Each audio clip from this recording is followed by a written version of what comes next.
Welcome back to my channel. আমার চ্যানেলের পক্ষ থেকে সবাইকে অনেক অনেক ভালোবাসা জানিয়ে শুরু করছি আজকের রেসিপি।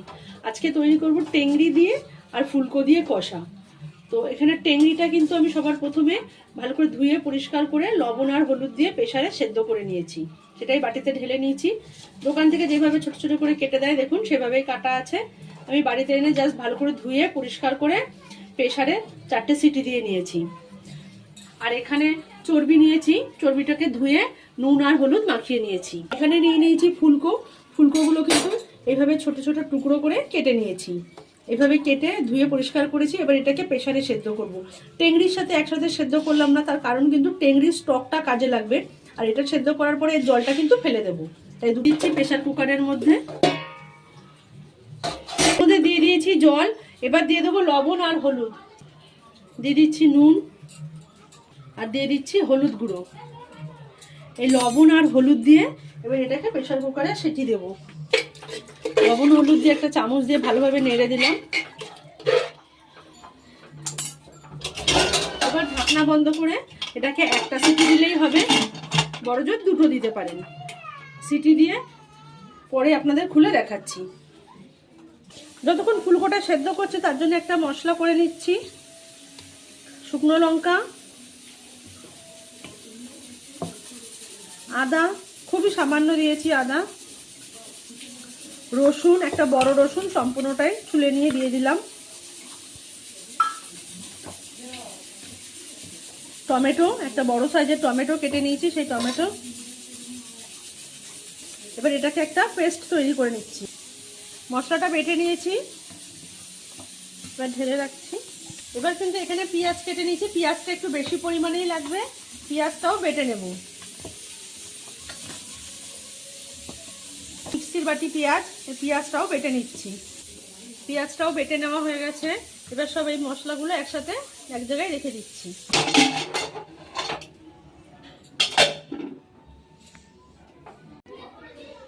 সুস্থটা সেদ্ধ করে কিন্তু ঢেলে নিয়েছি।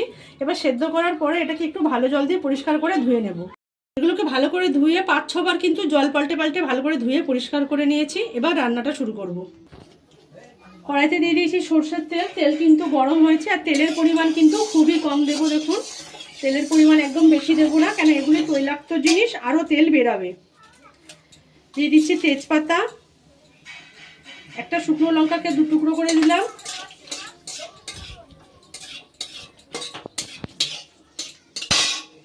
আর দিয়ে দিচ্ছি ফোড়নে গোটা গরম মশলা, দারচিনি, এলাচ, লবঙ্গ। ফোড়ন থেকে কিন্তু সুন্দর একটা গন্ধ বেরিয়েছে। এবার দিয়ে দেবো বেটে রাখা পেঁয়াজ।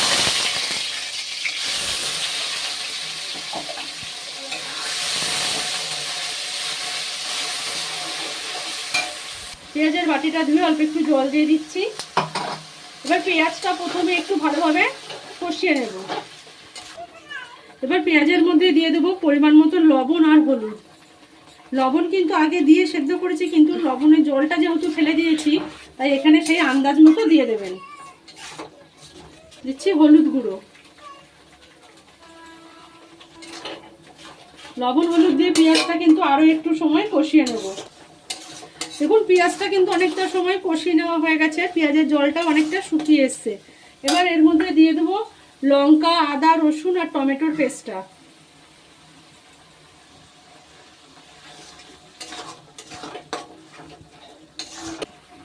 এবার এর মধ্যে দিয়ে দেবো কিছু গুঁড়ো মশলা। টমেটো আর আদা রসুনের পেস্টটা দিয়ে কিন্তু আরেকটু ভালোভাবে মিশিয়ে দিয়েছি। এবার কিছু গুঁড়ো মশলা দিয়ে সব একসাথে কষাবো। প্রথমেই দিয়ে দিচ্ছি ধনের গুঁড়ো,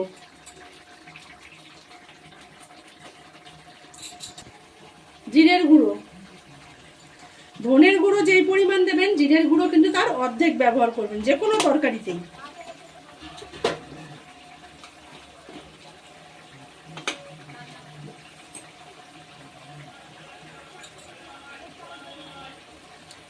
দিয়ে দিচ্ছি শুকনো লঙ্কার গুঁড়ো। লঙ্কাটা কিন্তু যে যে অনুযায়ী ঝাল খেতে পছন্দ করেন সেই অনুপাতে ব্যবহার করবেন।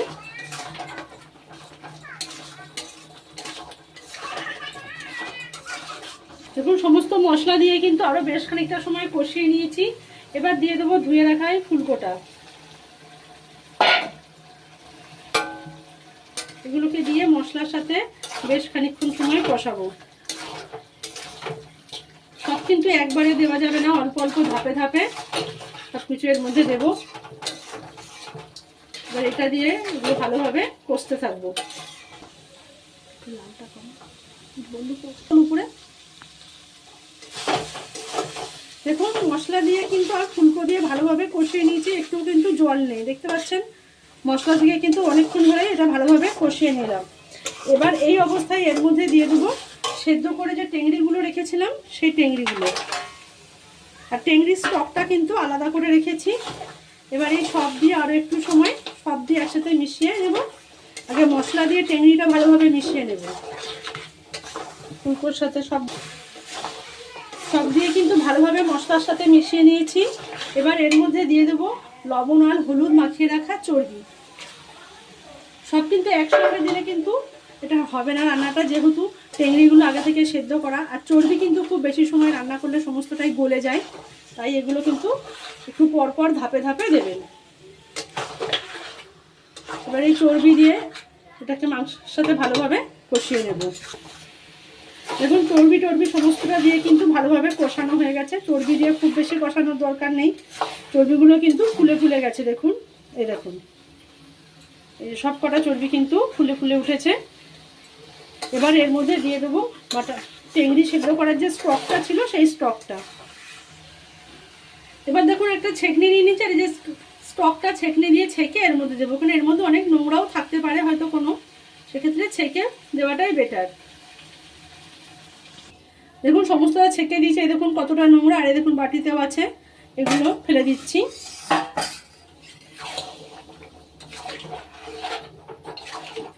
আমি কিন্তু আর এর মধ্যে জল দেব না, এই স্টকটা দিয়ে এটা রান্না হবে, এটাতে কিন্তু ঝোল ভালো লাগবে না, এভাবে কষা কষাই ভালো লাগবে, অল্প অল্প সামান্য গ্রেভি থাকবে।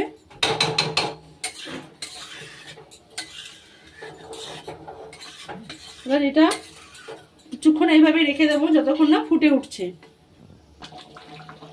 দেখুন এটা কিন্তু ঝোলটা কিন্তু সুন্দর ফুটে গেছে চারপাশ থেকে, রান্নাটা কিন্তু সম্পূর্ণ রেডি। কেননা টেংরিও কিন্তু আগে প্রেশার কুকারে সেদ্ধ করা, ফুলকো তো সেদ্ধই করেছি দেখতেই পেলেন, আর চর্বি তো কোনো সেদ্ধ হওয়ার ব্যাপার নেই, এগুলো সমস্ত কিছু হয়ে গেছে। এবার এর ওপর থেকে দিয়ে দেবো গুঁড়ো গরম মশলা, ওপর থেকে দিয়ে দিচ্ছি শাহি গরম মশলার গুঁড়ো।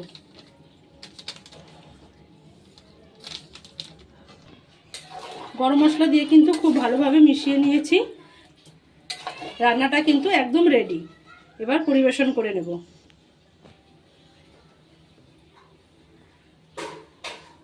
আর একটু লাল করে